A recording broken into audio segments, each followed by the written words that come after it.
Hey, I'm glad you're back for another episode of It Ain't Easy Being Human. And it's really not. And if you think it's supposed to be, don't fall for it. It's a trap.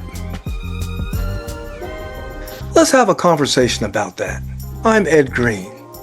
Now, I'm still getting the hang of this podcast thing, so I hope you stick with me and support my channel. So why isn't it easy being human? Is it because of our human obsession with being right? And for many of us, double down even when the proof stares us right in the face. And the next thing you know, you're stuck between what you believe and what's real. The trap you didn't see coming. This can and does happen to everybody.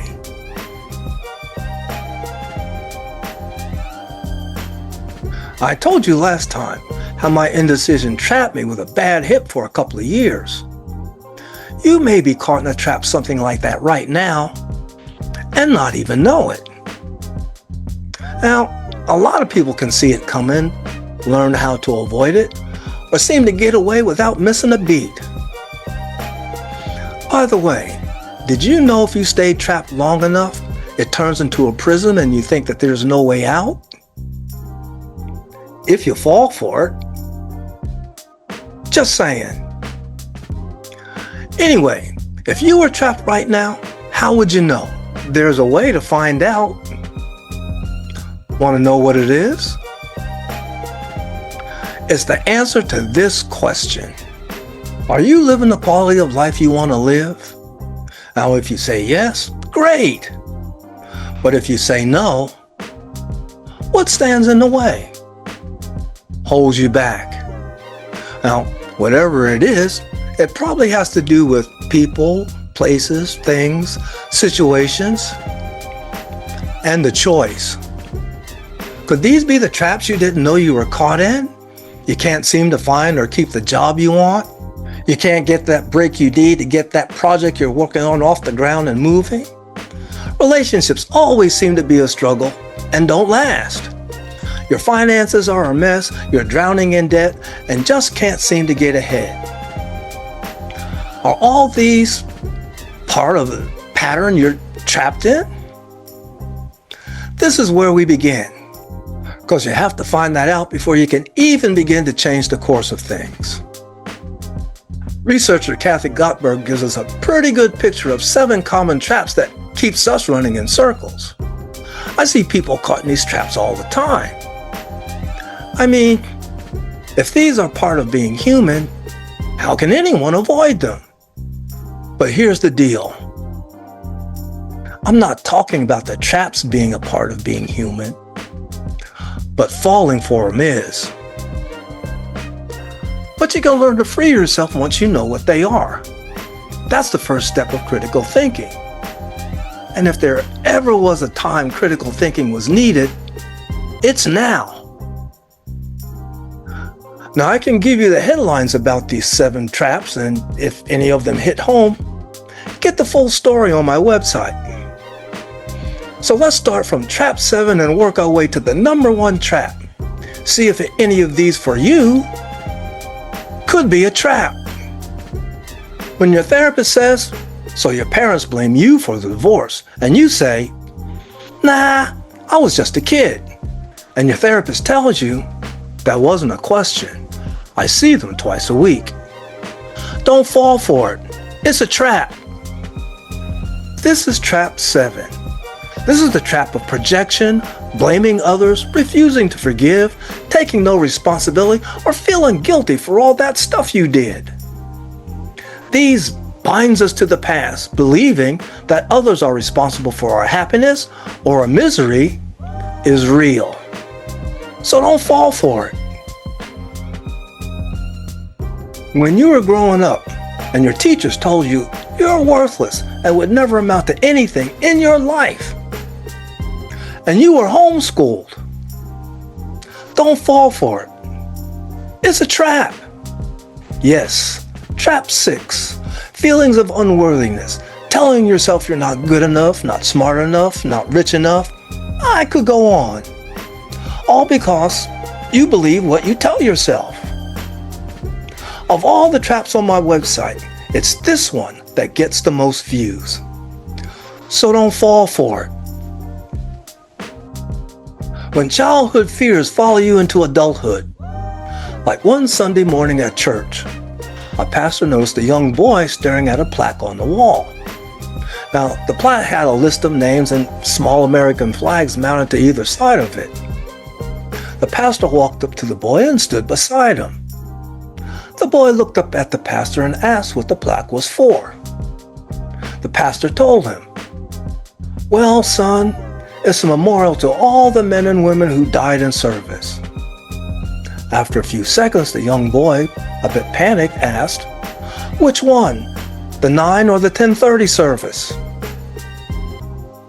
Don't fall for it. It's a trap. Oh yeah, trap 5 is about fear of change or loss. Remember, in most cases, fear is false evidence appearing real. And it's what all these traps are made from, which means things are not always as they appear. So don't fall for it. When a guy sees a therapist after his wife just left him because of his gambling addiction, and after the therapist finishes the initial evaluation, the guy asks, "What are the odds of winning her back?" Don't fall for it. It's a trap. Here we go. Trap 4, addictive habits and behaviors. This trap of addictions and bad habits can trap us in a big way and is one of the most difficult to escape. Remember when drugs and alcohol were the addictions most talked about? What if I told you one of the most common addictions today isn't hidden in a bottle or a casino? It's in our pockets, our purses, but mostly in our hands. You're probably holding it right now. Social media has become one of the most common behavioral addictions, not because everyone is addicted, but because these platforms are intentionally designed to capture and keep our attention, and we get distracted from ourselves. So don't fall for it. When you think, "I don't mind going to work. It's the 8-hour wait to go home I can't stand." Don't fall for that. It could be a trap. The number 3 trap is work. Work is a trap for many of us. Did you know, according to Forbes, work is more often a source of frustration than fulfillment for nearly 90% of the world's workers? Could it be because people don't like their job? They think they don't get paid what they're worth? Or work in a toxic work environment? Now, if you're part of that 90%, don't fall for it. I don't know if this is true or not, but everybody has that one relative who only comes around on family gatherings, holidays, and special occasions and always causes some kind of ruckus. If you say, "Nope, not in my family," then it might be you. Don't fall for it. It could be a trap. Now, I've worked with a lot of couples and families over the years, and this can be a pretty intense and scary trap. If you know at least one person who just can't seem to let go of people in their lives who take advantage of them, then you know what I'm talking about. And sadly, it's even harder when it's a family member, and the choices that need to be made are really tough ones. So don't fall for it. When you're determined to be happy and live within your means, even if you have to borrow money to do it, and just about the time when you think you can make ends meet, somebody moves the ends and you wind up having more month at the end of the money. Don't fall for it. It's a trap. This is the number 1 trap: debt and finances. Far too many people trap themselves in lifestyles they no longer want, need, or can afford. This trap seems to be woven into all the other traps because sooner or later, money always comes up. And it's never because you have too much money. So don't fall for it. Which of these traps have you fallen for? Let me know in the comments. I like to know which trap is the most common for people. Wouldn't you? It's these traps and the patterns that maintain them that stand between you and the quality of life you want.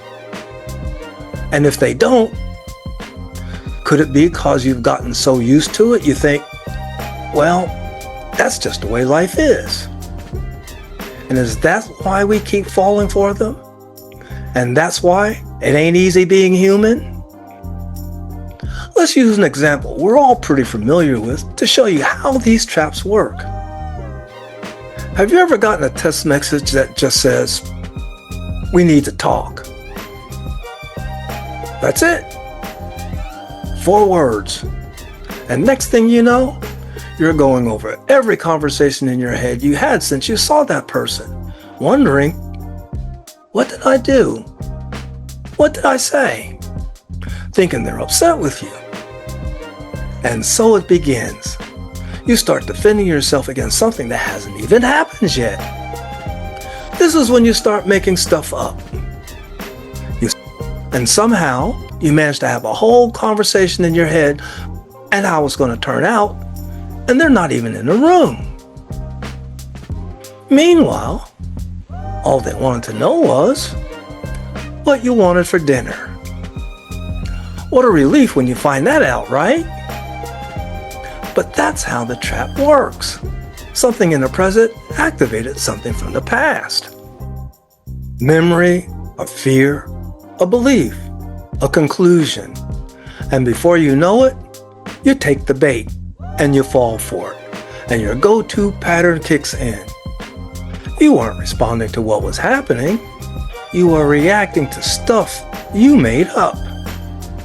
Now, A Course in Miracles tells us we're not always upset for the reasons we think. But when reality shows up and you find out it was nothing like you thought, you could just let it go, right? Not give it a second thought, no negative reaction, no problem. And so it is with a lot of our interactions with people. But for many, it's not that easy, especially when it comes to challenging our beliefs. We look for things to justify what we think. And sure enough, we find them. And if being human isn't hard enough, relationships complicate things even more because we bring our history with us. And it's our emotional reaction to what we think is going on that lures us into a trap. Our negative reaction is fear's domain because it doesn't usually create the pattern, it maintains it. Fear is like that ever-vigilant stormtrooper jailer, always watching, always scanning, always looking for signs that something bad might happen. The problem is, fear isn't very good at telling the difference between what's happened, what's happening, and what might happen. To fear, it's all the same alarm system. But here's the deal. Feelings aren't always facts.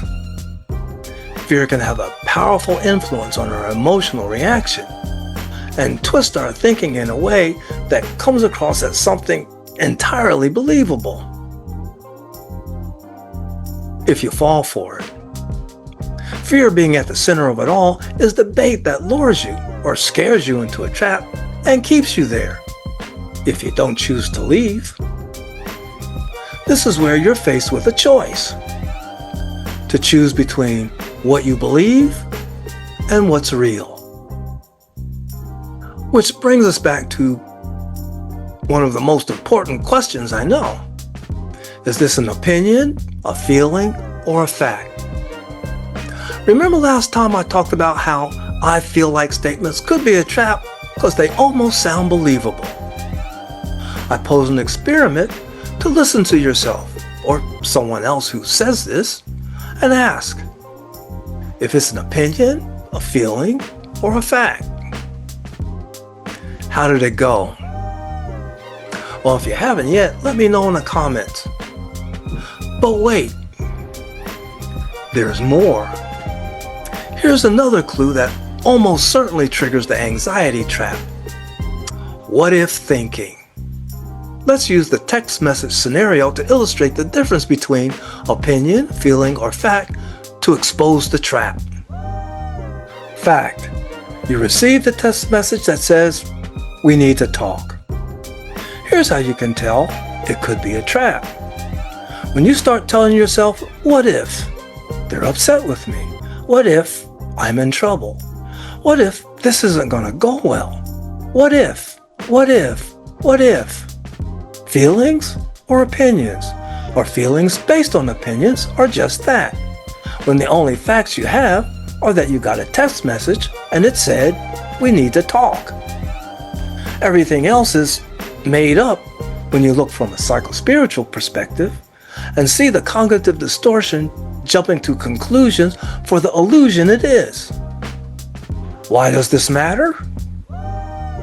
Because you can recognize the trap and still walk into it and stay trapped until you take action and choose differently.